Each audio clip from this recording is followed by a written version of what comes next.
Have you ever felt like you were adrift? As if the world was spinning too fast, and even though you tried to keep up, you couldn't find a fixed point, something that truly made sense?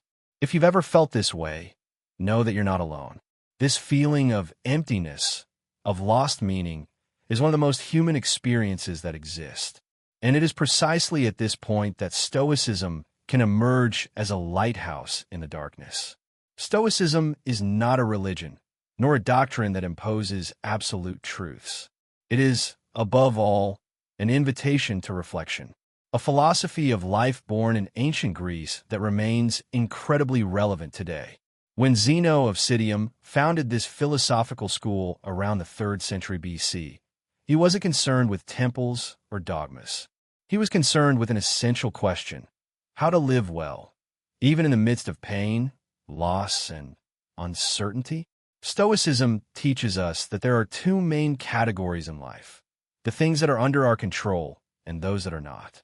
It seems simple, almost obvious, but think about it. How often do we waste energy trying to change what does not depend on us? The weather, the behavior of others, the past, the future. The Stoic learns to look within and ask, what depends on me right now? My action, my intention, my willingness to face life with courage. Living with courage, in fact, is one of the pillars of Stoicism. Marcus Aurelius, Roman emperor and one of the leading figures of the Stoic tradition, wrote to himself, "The life of each man is what his thoughts make of it." This is one of the central ideas of Stoic philosophy. It is not what happens to us that determines our happiness or suffering, but how we choose to interpret and respond to those situations. Imagine a shipwreck. Two people are on the same sinking boat. One panics, curses life, despairs. The other takes a deep breath, accepts what cannot be changed, and focuses on what can be done. Swim, seek help, stay calm. What differentiates these two people? Inner philosophy, worldview, the choice to live by principles. And that's what Stoicism proposes: to cultivate a trained perspective to face chaos with serenity. This doesn't mean becoming cold, apathetic, or indifferent. On the contrary, the Stoic feels, loves, suffers, but does not allow emotions to dominate. He understands that sadness is part of the human experience, but also knows that it is possible to go through pain with dignity. Seneca, another great Stoic, said, "It is not because things are difficult that we do not dare. It is because we do not dare that they are difficult." One must dare to live with courage, even when everything seems to fall apart. Stoicism also speaks of virtue. For the Stoics, true happiness comes from practicing virtue, living with wisdom, courage, justice, and temperance. These four values are not merely abstract ideals. They translate into concrete attitudes. Wisdom is shown in the ability to discern what is right, courage in facing fears and adversity, justice in acting with fairness and respect, temperance in finding balance between excesses. Imagine a world where people sought to act virtuously, where the focus was not on fame, fortune, or status, but on integrity, responsibility, and mutual respect. Stoicism proposes exactly that: a life guided by principles, not by fleeting desires. A life turned inward, where the greatest achievement is to become a better person every day. And here comes another powerful aspect of this philosophy: responsibility. The Stoic does not outsource blame. He does not go around pointing fingers.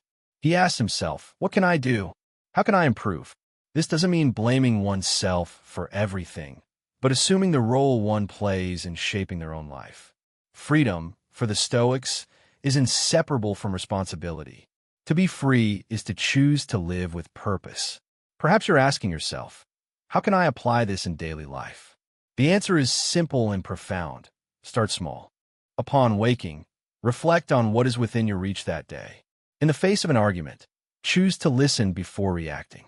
In moments of anger, take a deep breath and remember, this emotion is not greater than you. With every choice, you train your mind to live with more clarity and firmness. This is Stoicism in action.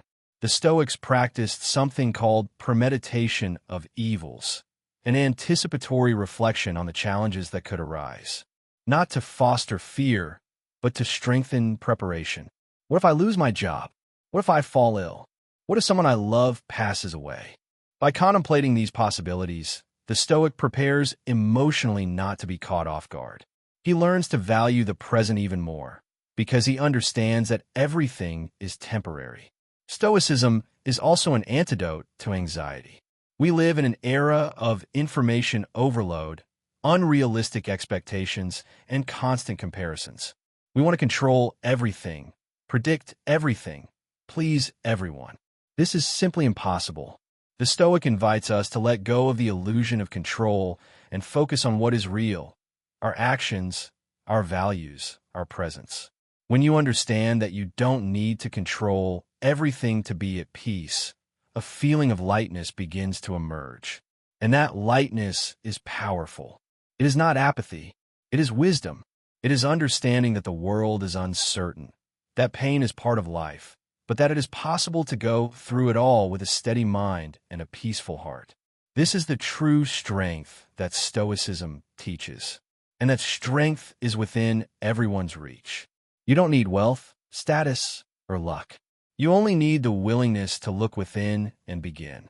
At its core, Stoicism is a call to awaken, to take the reins of your own life, to live with more clarity, courage, and meaning. If you're searching for purpose, perhaps the answer is not in something new you need to conquer, but in something old you need to remember: your capacity to choose how to live. Every day, upon waking, you have a new chance to be a little better, to respond differently, to cultivate virtue, to build meaning from your own story. That is the beauty of Stoicism. It does not demand perfection. It only asks for consistency, one step at a time, one reflection at a time, one conscious choice. And that, over time, changes everything.